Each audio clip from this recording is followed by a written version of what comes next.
Geeks and geekettes, ladies and gentlemen, boys and girls, comic book fans the world over, gats and gittens, senors and senoras, mein Damen and Herren, bonjour mon ami, mushy wie geht's? Welcome to another thrill-packed, information-loaded episode of Ask Chuck Dixon, where you get to ask me, world-renowned, controversial figure of a comic book writer. You get to ask me about what I do for a living, and what I do for a living is I write comic books. Let's not waste another second of your precious time as we delved into yet another possibly troublesome, problematic episode of Ask Chuck Dixon. Bob Dole, good to see you, sir. It's been a while. Bob Dole wants to know, every so often there is discourse and controversy on the internet over if Jack and Janet Drake were neglectful in their raising of Tim. I know that in the version of the Bat Bible that is available online, Denny O'Neil explicitly says they were. Frankly, I did not have that impression from what Tim says about his upbringing. So my question is, do you think the Drakes were neglectful in raising Tim? And if so or not, how did that view impact your characterization of him? Also, did you ever discuss this topic with Mr. O'Neil or any of the other Bat writers? I personally think you are the best equipped to answer this question because you are both a father and a preeminent writer of Tim. The Drakes, they weren't neglectful. They were just somewhat distracted, especially since his mom died. And he was left under the care of his father, who was somewhat invalided after the events he had been through, thanks to Alan Grant. And I always saw them as they were like, free-range parents. This is how I was raised. I left the house in the morning if I wasn't going to school, and I wasn't really expected back until dinner time, or unless lunch had been planned. And my mother didn't know where I was. Sometimes I was miles and miles away from the house all day. Sometimes with kids I'd only met 5 minutes earlier. So, never knew. So I figured, the Drakes were like old school parents, but his dad was a loving dad and interested in his son's studies and everything else, and certainly present enough to cause complications for Tim having a secret identity. And did this subject come up a lot? It came up every Bat Summit. Every Bat Summit, as I've said before on these little broadcasts. Denny would go, well, what are we going to do about Jack Drake? When are we going to kill Jack Drake? And I would always argue against it because I was the main Robin writer. It's like, I don't want to kill Jack Drake. And he'd say, well, it would be dramatic. And we're not going to sell extra issues. Robin's dad dies. It's not going to sell any. Nobody cares that much about Jack Drake as a character. And I said, and if you remove Jack Drake, then you remove, Tim Drake's parents. And now basically Bruce Wayne or Batman becomes his surrogate parent. And I said, I don't want him to be Dick Grayson. I want him to be Peter Parker. I want him to have those complications of having a double life. He's still in high school. He has, friends and family and everything else that he has to hide his secret identity from, and it generates stories. Why would we get rid of a character who generates stories? So certainly Jack, I think they killed Jack Drake the minute I left the title. I think that poor guy didn't last 2 pages, if I remember correctly. So they couldn't wait to get rid of him. It's hard writing secret identity stuff. Don't make us do it. Yeah, it's hard. It should be hard. Writer's job is to be clever and innovative and present the reader with surprises. It's the job. Do the job. So you can't make everything easy for your characters. Who wants to read a book or write a book where everything's easy for the main character? Snooze fest. Anyway, the Drakes were fine as parents. Maybe a little distracted, maybe not there all the time, but Tim Drake wasn't the easiest kid to raise. He's always disappearing. Okay. Stan Swida recently dedicated myself to reading all of No Man's Land Omnis, and I can't shake Nick Scratch from my mind. What the hell was going on with this character? I'm interested in what, if any, talks went on regarding the development of the character. Were there hopes he'd be the next Bane? Was this a Denny idea? I think I could swallow it more if he had this handsome, well-dressed rock star, but he looks like something Liefeld would have thrown in the trash. Don't get me wrong, I'm still digging the read, but the character design is so silly it's hard to take. I never understood Nick Scratch. I had the right ancillary characters. I think I wrote even scenes with Nick Scratch. I think he is a Denny creation.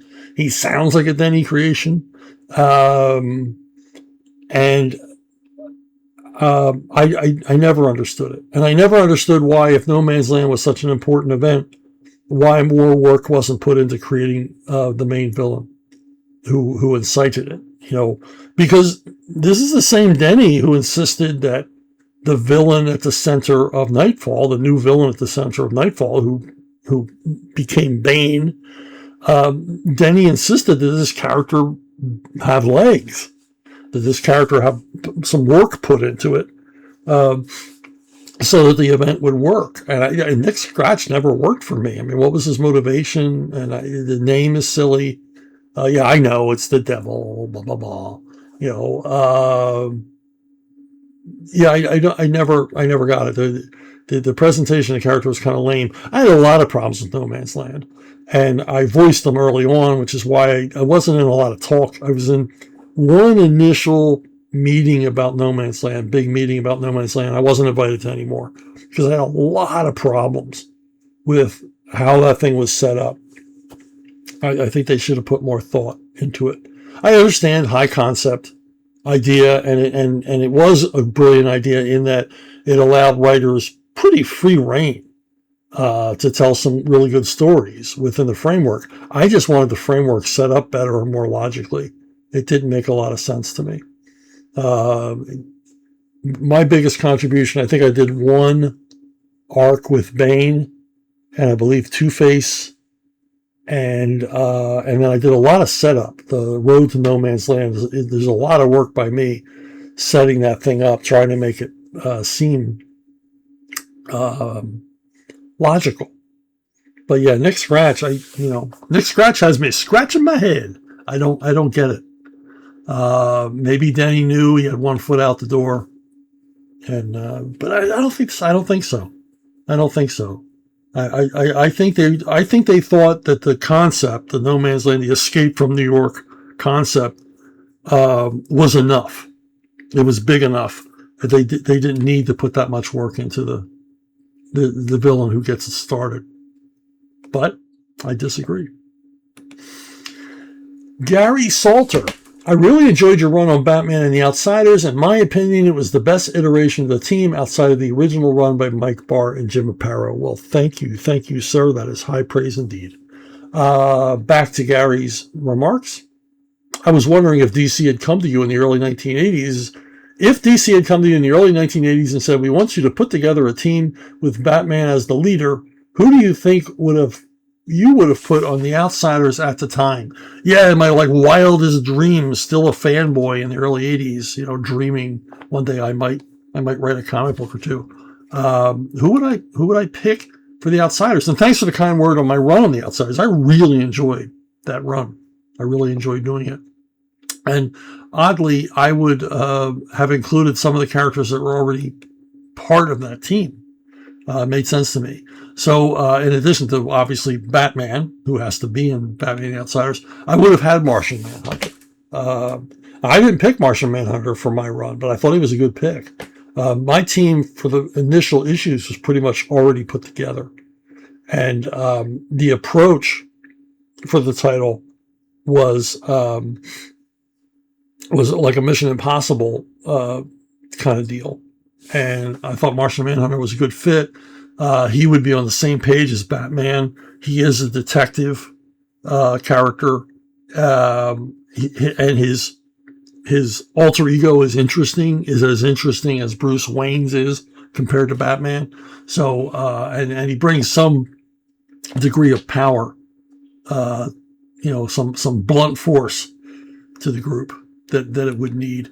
I will also include Wildcat, just because I like Wildcat, especially in the 80s. He had appeared a number of times in Brave and Bold. I think he appeared almost yearly. He was one of the most popular Brave and Bold guest stars. So I would include Wildcat on the team because he's a tough guy. And I would include Blue Beetle because of the tech. He had kind of a global reach. Bruce Wayne would relate to him because they're both billionaires.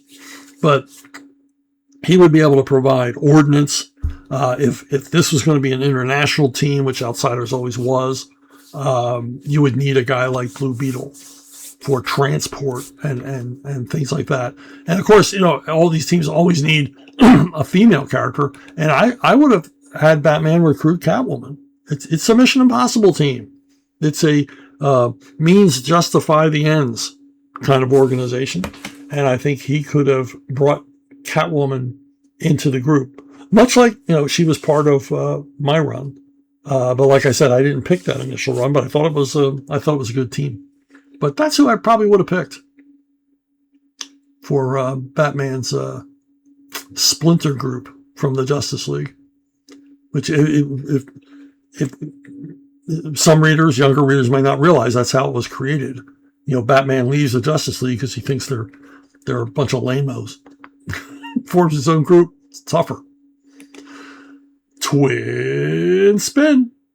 Ba-ba-da-ba. Gary Salter is back with, I've recently read the epic collections of the Jack Kirby Captain America run Kirby wrote and drew in the 70s. I really enjoyed reading it, and I feel it doesn't get a lot of respect. A lot of the concepts introduced are ignored, while the Steve Englehart and Sal Buscema run that came before, it still continues to be talked about. I guess this is my long-winded way of asking if there are any comic runs you think are overlooked because they're overshadowed by a previous run on the title. I remember that run. It was it was second tier Kirby. A lot of it was kind of goofy, but he had some cool ideas, and then the visuals were crazy. Kirby was getting a little bit more cartoony at that point. I think that's a lot of the reason it's not as well remembered. Although I didn't like the Steve Englehart Sal Buscema run at all anyway. I was happy, I remember at the time when Kirby showed up. And I bought every issue and read them and enjoyed them, but it's not primo Kirby. So, but the most overlooked run, and I've said this before, and longtime listeners are going to go, oh no, not again, is Archie Goodwin's editorial run on Detective Comics. It only lasted about 10 issues, and it was Archie let loose, and it was during the 100-page giant deal, where he had some extra pages to play with, and then he got to pick reprints. And he picked the best reprints of anybody doing the 100-page things, other than the war books. Archie picked the best reprints. He went back to a lot of Simon and Kirby, and Elongated Man and stuff like that. And but this was Archie able to call upon all of his artist friends to create some terrific stuff. And in here is Night of the Stalker, one of my favorite Batman stories of all time. And he brought in Alex Toth and obviously Jim Aparo and guys like that to do some really, really good stories. And this is also the rebooting of Manhunter with Walt Simonson. So at the time, I look forward to this every month. This was a real treat. This big fat Detective Comics with Archie Goodwin at the wheel. And I think I wish they'd collect this, because it really would be worth collecting all of these terrific stories into one volume. But that's my most overlooked run. Eugenus Rex. Okay, this is from last week's episode. He says, no, I didn't make up the word scriptment, although it's admittedly in less common use than I had assumed. James Cameron supposedly coined the phrase in the 1980s and has used the word throughout his career to best describe his writing habits. It's a document that sits somewhere in between a script, a treatment, and a pitching document. Your example of what a comic script looks like was actually quite close in style and form, particularly when compared to Cameron's unproduced scriptment for Spider-Man. Well, it's interesting. I mean, I didn't know it was a word. I thought it was a typo. Or AI was filling in words for you, just making stuff up like AI does.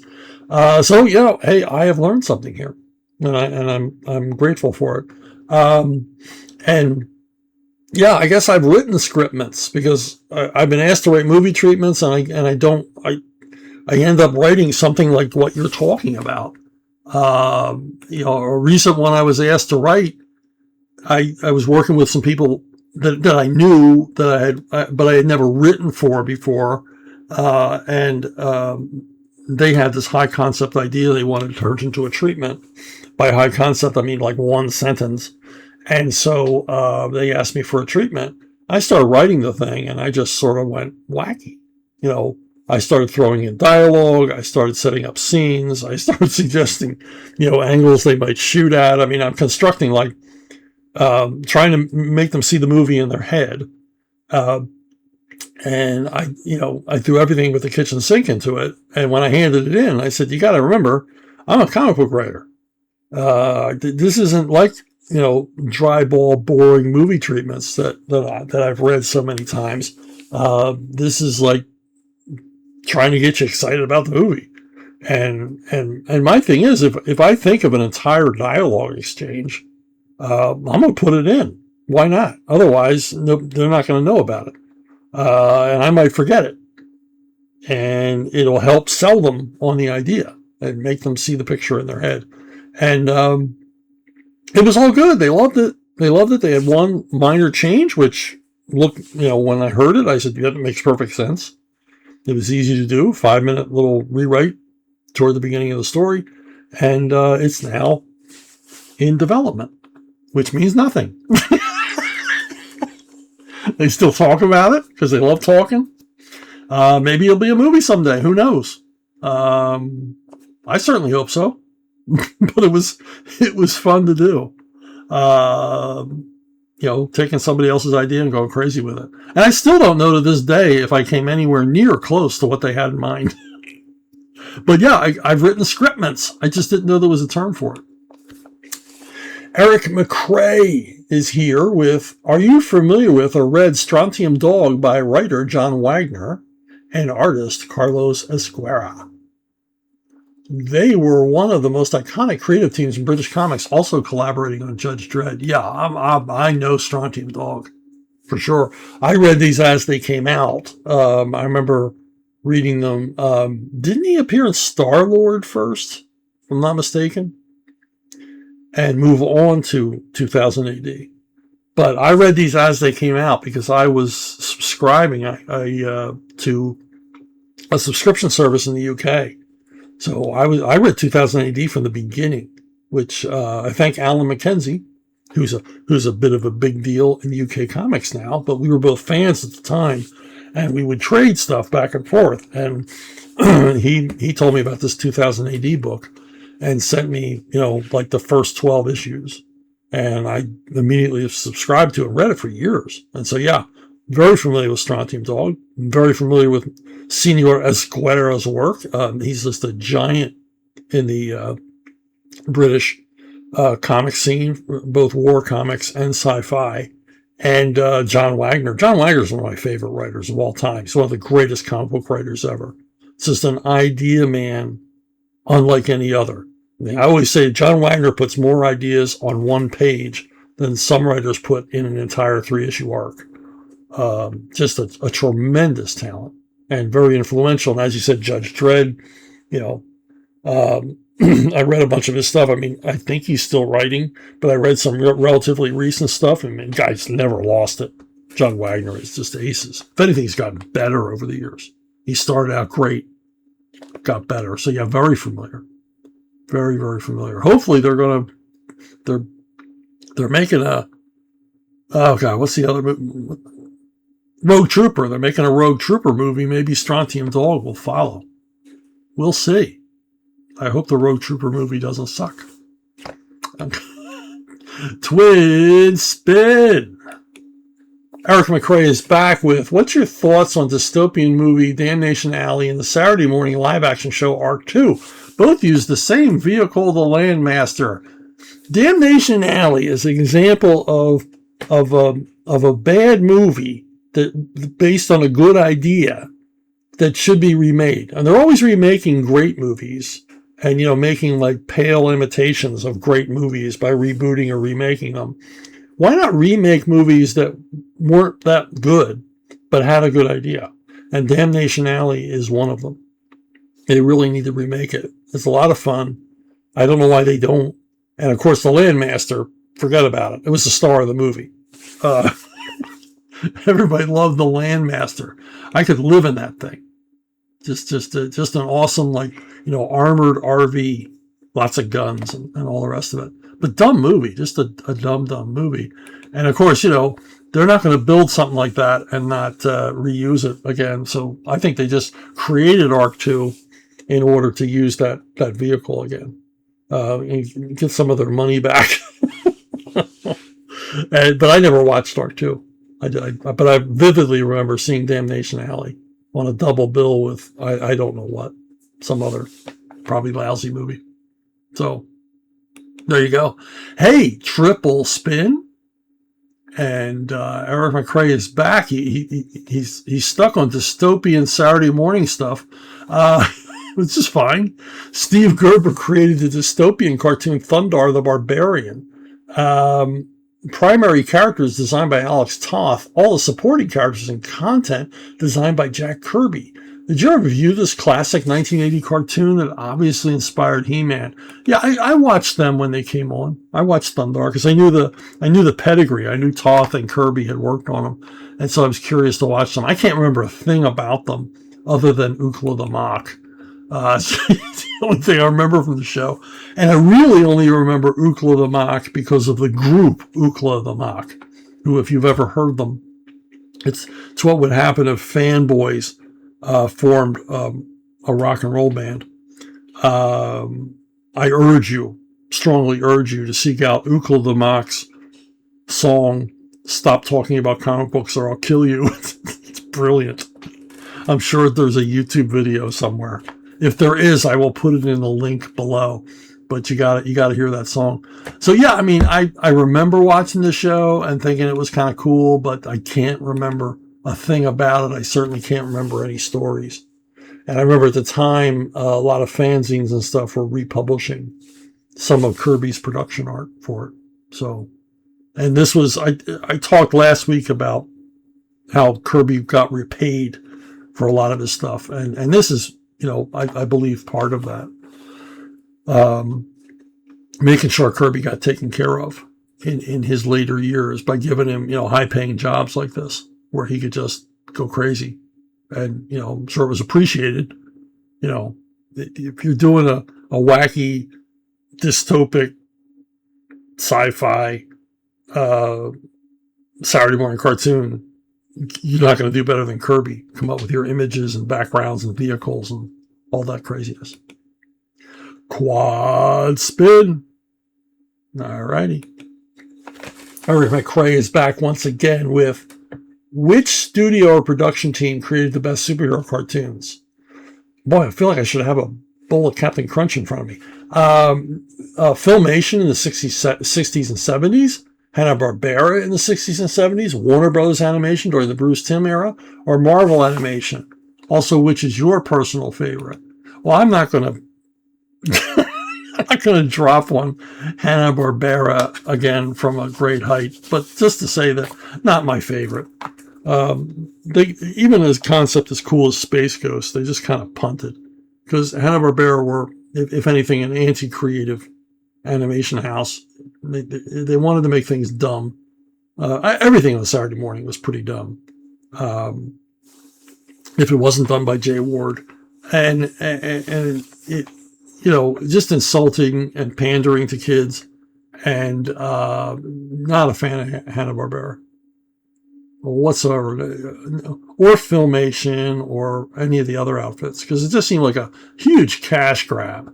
I mean, the low budgets for these things compared to the amount of cereal they sold, just somebody was lying in their pockets. This is money laundering. But yeah, I mean, Bruce Timm, you know, and Paul Dini and that whole crowd, that crew. I mean, come on, it's champagne, compared to like flat diet Mountain Dew. Why? Because they cared. They cared about the product. They were proud to put their names on it, rightfully so, and they wanted to do Batman justice. And really, it's the first animated dramatic series ever in the United States. And it didn't use cartoon voice actors.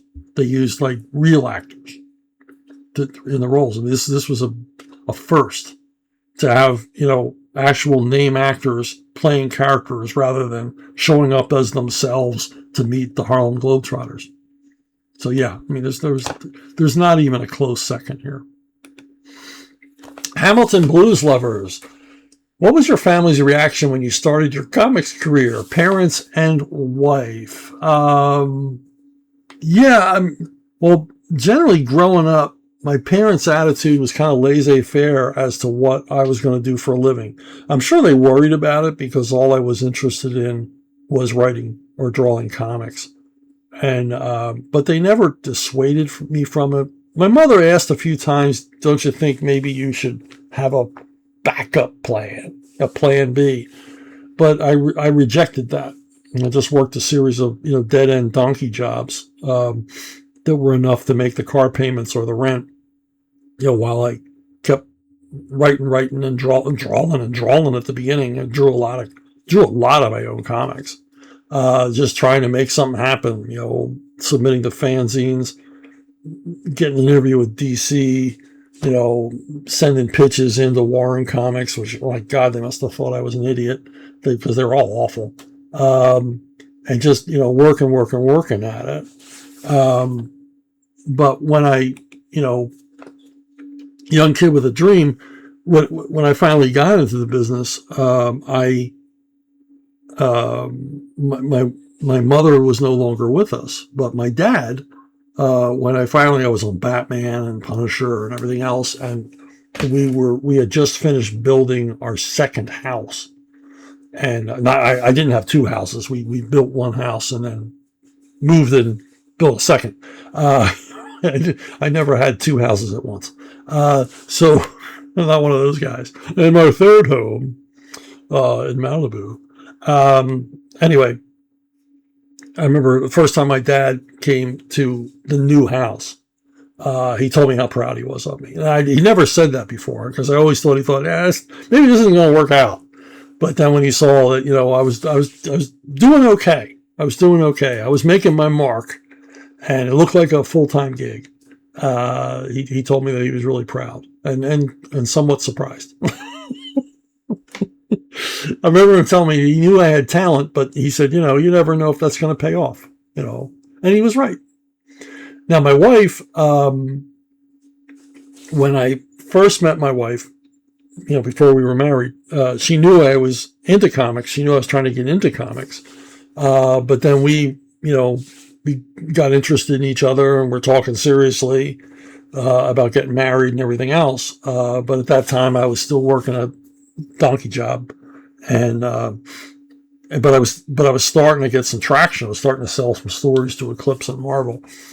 And it wasn't until I, got the full-time gig on Savage Sword of Conan that I was able to say, okay, well, now we can set a date. Now I can leave the donkey job and I'm making real money in comics, enough to support two people and, have a house and, two cars and all the rest of it.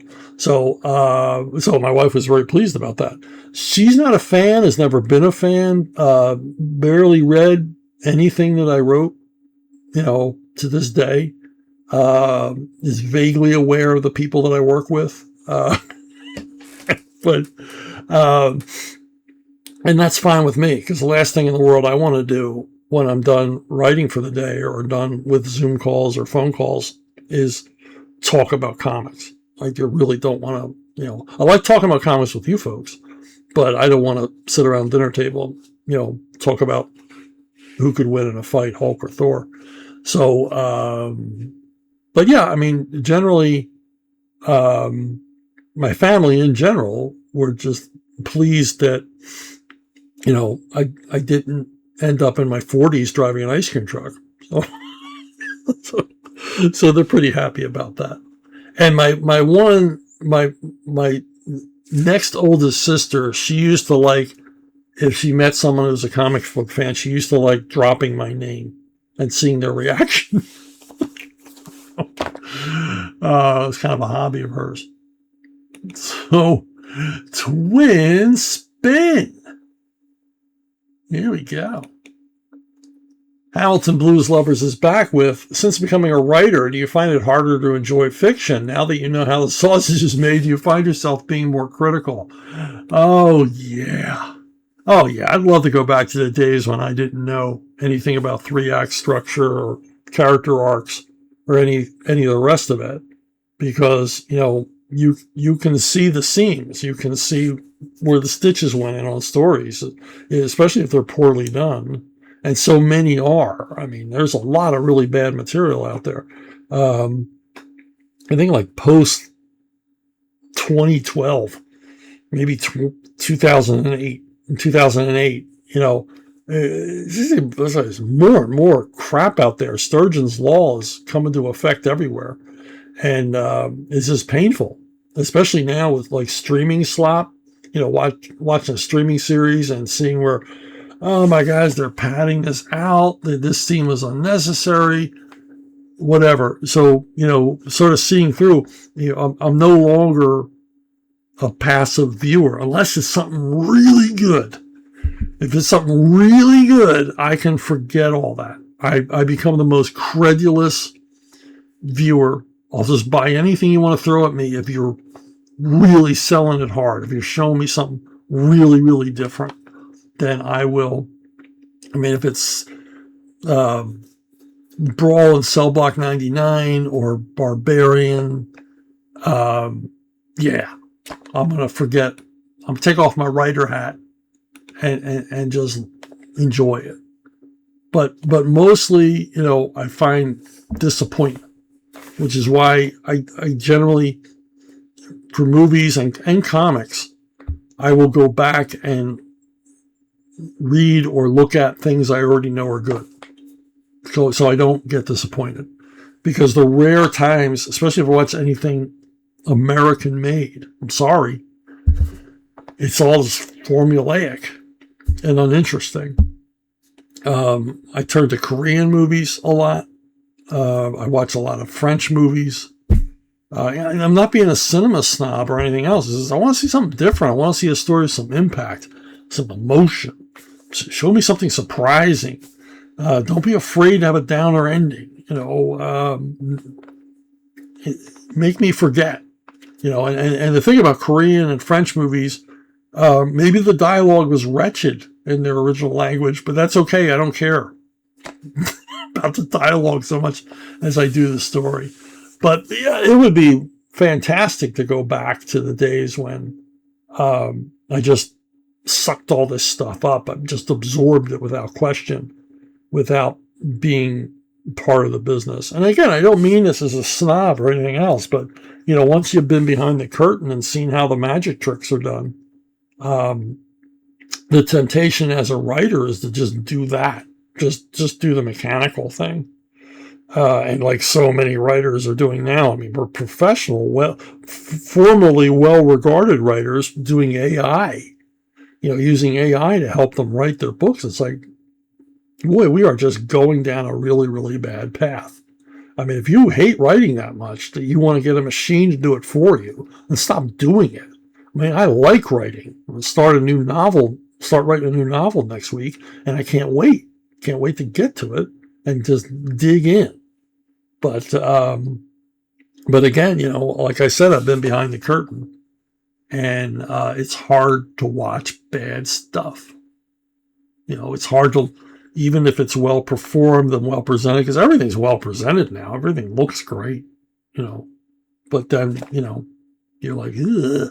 I just heard about, Hitchcock called it the refrigerator moment.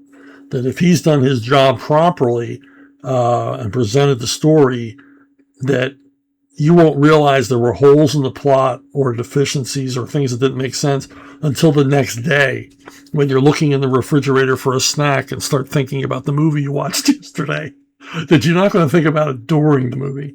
The problem is, so many of the things I watch now, I'm thinking about it during the movie. It's like, this is dumb. Why did they do this?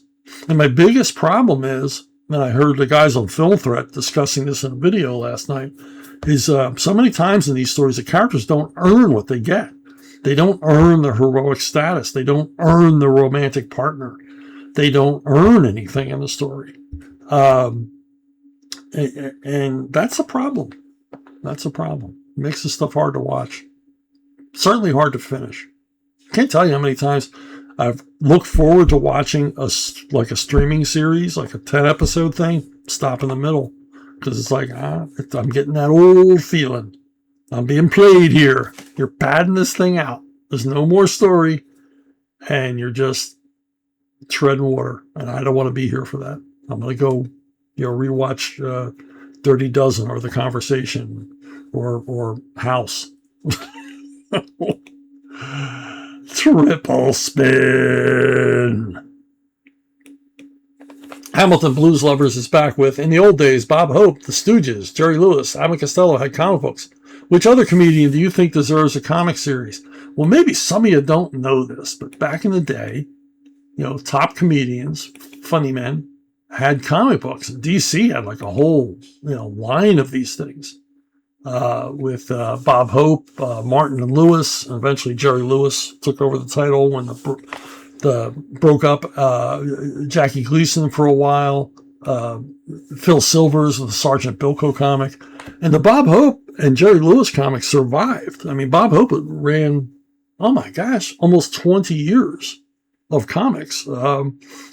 Jerry Lewis probably 15 or 16 years. And, because DC at the time, and I'm just going to talk about DC, they're funny man books. DC through the 50s into the very early 60s only had 5 superhero titles. They had as many war titles as they had superhero titles. If you include Black Hawk, they had more war titles than they had superhero titles. And they had romance titles. They certainly had more humor titles with the comedian books and Fox and Crow and Binky and Scooter and Here's Howie or whatever teen character they had at the time. They were not a superhero house at all, even though they were the last publisher publishing superhero comics. So, westerns, crime, science fiction. They had all kinds of stuff back when American comics had more variety. But these are really successful. Now you asked me who, and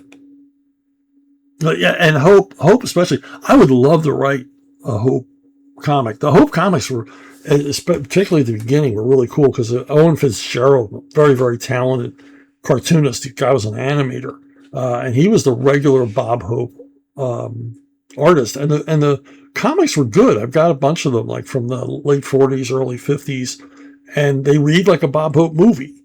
They keep his on-screen persona of the cowardly braggart going, and the dialogue exchanges and everything else are very, very much like what Hope's writers would have written for him. And they're fun stuff. Of course, they're silly and nonsensical, but that's kind of the gig. And I would love to write a retro Bob Hope comic. That would be fun. But unfortunately, that's not the world of comics anymore. It doesn't really allow for that kind of stuff. Although I wish, I understand the Bob Hope estate owns those comics. I wish someone could talk them into allowing someone to reprint them, because that would be cool. Now, of all the guys you mentioned, who would I want to see get their own comic? And now Dean Martin was in Martin and Lewis comics, and Dean Martin was a big comic book fan, but he never got his own comic book.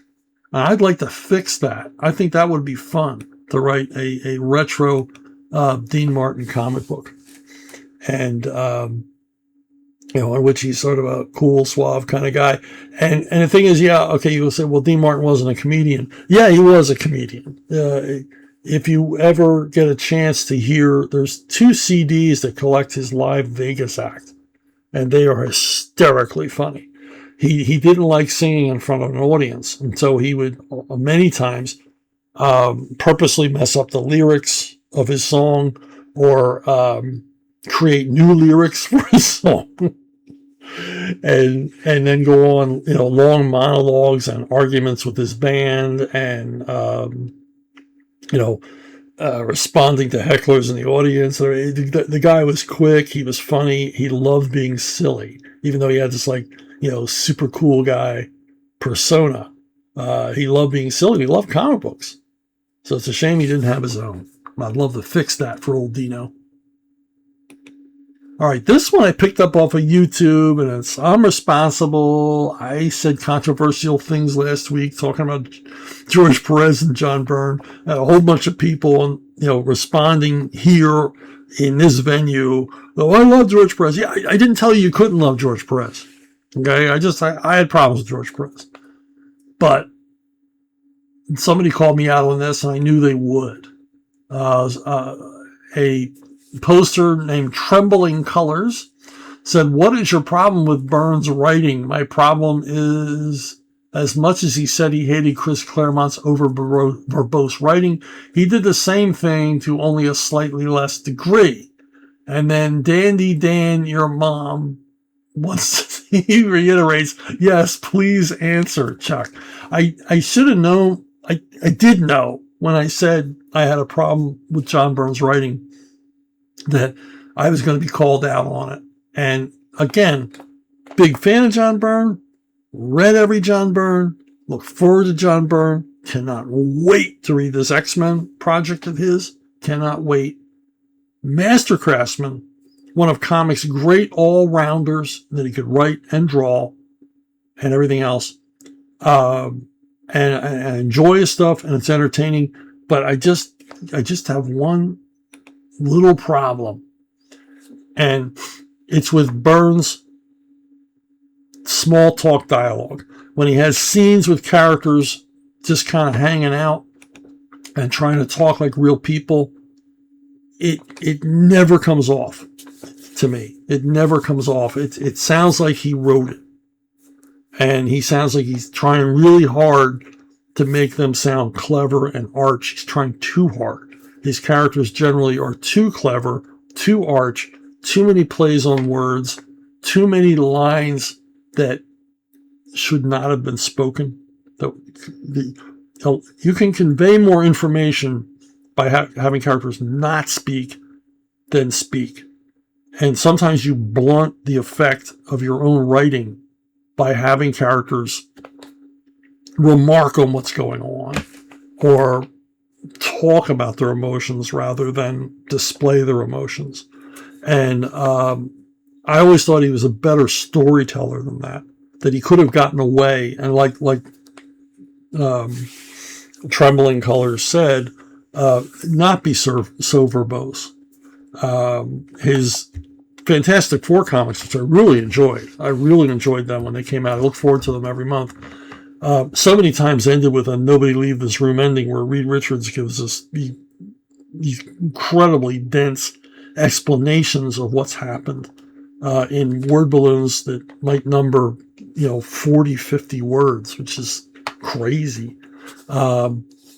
But he was successful with it. I'm not going to argue. I enjoyed them. I read them every month and everything else. But that's my only quibble, and it's a very, very minor one. It's a very, very minor quibble that I don't buy his casual dialogue. And to me, when I write and I have characters having small talk or a day in the life scene and everything else, I always like to make it so that it's more. It's either advancing plot, building character. There's some other purpose to the scene than them just talking about what their favorite donuts are. There's something else going on in the scene. And so many times, and I found that true not just of Byrne. I mean, Byrne kind of set the tone, like on titles like Superman, and then all the other writers followed suit, where the writing was it's just a little too arch for me. It just doesn't, I'm not one of these guys who like all the dialogue has to sound realistic, like real people would have said it, because nobody wants to read what real people would say in these situations. But you got to make it feel a little bit more organic and a little bit more individual voices rather than everybody talking on the same tone, like they're in a situation comedy. And that's my only quibble. And it's not that big a one. It doesn't take much away from what Mr. Byrne has done. And who am I? Who am I? The guy's had this tremendously successful career. But that's, that's my only bugaboo there. Okay. All of you who are right now saying, Chuck, you're wrong. Well, you let me know. You let me know at BrunoBookstore@gmail.com. You say, Chuck, Byrne's a genius. Every word he's written has been solid gold. Just take that to the bank. Who the hell are you? Yeah, who the hell am I? Anyway, BrunoBookstore@gmail.com for all of your questions, suggestions, and death threats. Hey, and you can listen to Ask Chuck Dixon now on Audible for, I believe, free. So Audible.com and Amazon, look for Ask Chuck Dixon, and they'll hook you up so you can listen on your favorite devices. And that is it for this week. Thank you for listening. Thank you for watching, subscribing, liking, and however else you reacted. And I will see all of you hopefully down the road.